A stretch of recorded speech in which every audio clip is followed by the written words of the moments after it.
All right, so this is a suggestion via Patreon. The name of the video is The True Cost of Poverty. This is coming from the channel VPN News. Let's check it out. Let's see where this takes us, guys.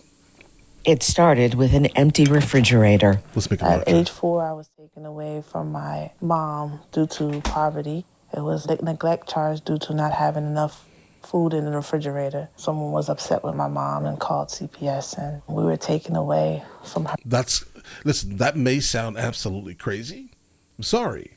I'm absolutely sorry this happened. But if your kid is in poverty, should the kid be taken from you? Not to a certain extent, but I mean, if you have no food in the house to feed your kid, it may just be better to either let the kid go somewhere else for the time being, or do what may seem to be the worst thing humanly possible, but give the kid up for adoption.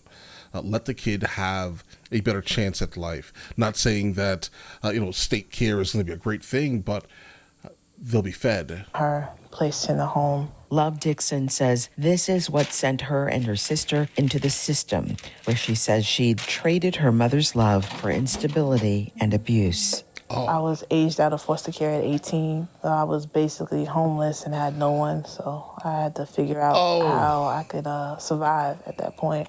Okay, let me take most of what I said back. I'm not sure I understood that exact standpoint. Okay, all right. What's better?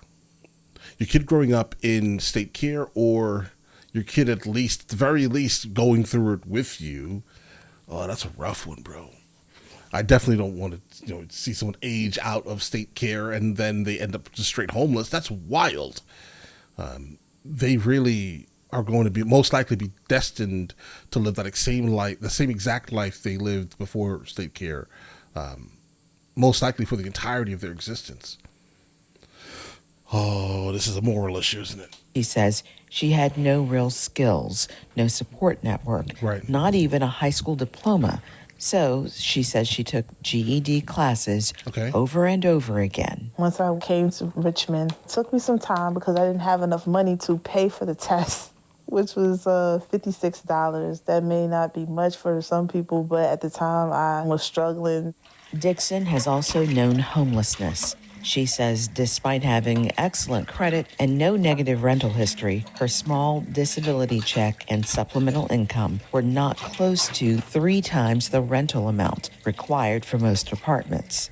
At times I was living with strangers. I went on Craigslist at the time, and these things didn't work out because one person was like, I just want your money. I don't want you here. Some people didn't want me to use their refrigerator. If you don't have a refrigerator or can't use the kitchen, those things are essential for actually saving money. Right. So having to buy food that was more expensive and often less healthy than what she might prepare, and having to endure the unkindness of random roommates.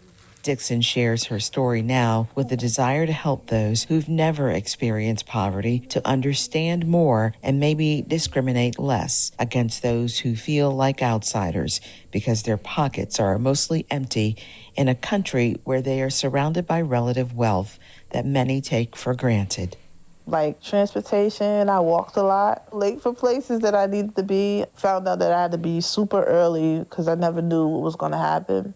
And in some places were dangerous to walk. I had to really suck it in and just go to where I need to go and block out everything, protect myself. So he's like, nobody should be hungry because there's so many food banks. However, you have to walk to the food bank. You have to get there on time, and you might be at work. I had a big duffel bag suitcase with wheels on it. So I had to put all of my food in that duffel bag with wheels on it and tug it along, sometimes 4 miles to where I lived because they were in my area. I felt ashamed. Sometimes I would tell people, I'm a person too. It was dehumanizing. Even when I went to school, J. Sergeant Reynolds and VCU at one point, I was grateful for being in these spaces. And I saw how they didn't think about the things that I was thinking about at the time. They was like, why is your stomach always hurting? And I didn't want to tell anyone. Because you were hungry. But my stomach was hurting because I was taking medicine without food. Dixon says things are better now as she's acquired more skills and work experience and expanded her support network. Like, she's overwhelmingly positive for what she's gone through, what she is still going through. She can barely count on just one hand the number of jobs she works, many of them centered on helping others. Even as she continues moving forward, Dixon has known financial struggle all her life. I know what it is to have a demon on you, Roanoke and you resident. can't seem to shake it. For Debbie Webb, the darkness of drug addiction descended upon her. I was married for 25 years. I lost all 7 of my kids. I went through not paying my light bill because I chose to smoke drugs. I went through stealing from my mom. I did a lot of things that I wasn't supposed to do, but... Webb is quick to accept responsibility for the choices she's made and the consequences that have derailed her time and time again. Yet financial strife can make its way to anyone, even the most responsible, especially if they have no support network available to help. There is no one reason why people find themselves in need of help. But if people find themselves in need of help, the strength is that there's someone to help them. Webb has found her way forward because, she says, of this rescue mission in Roanoke, where they serve up sustenance for the mind and spirit for hundreds who have unmet needs. It begins with recognizing that the person across from you can be and could be you, that it is us and we, and that it's not just that individual's challenge, but it's yours as well, because you could be in that position. And I think for all of us, if we find ourselves in an emergency, whatever it might be, the greatest good is done when we realize that there are other people who want to help. I mean, guys, that's absolutely fair.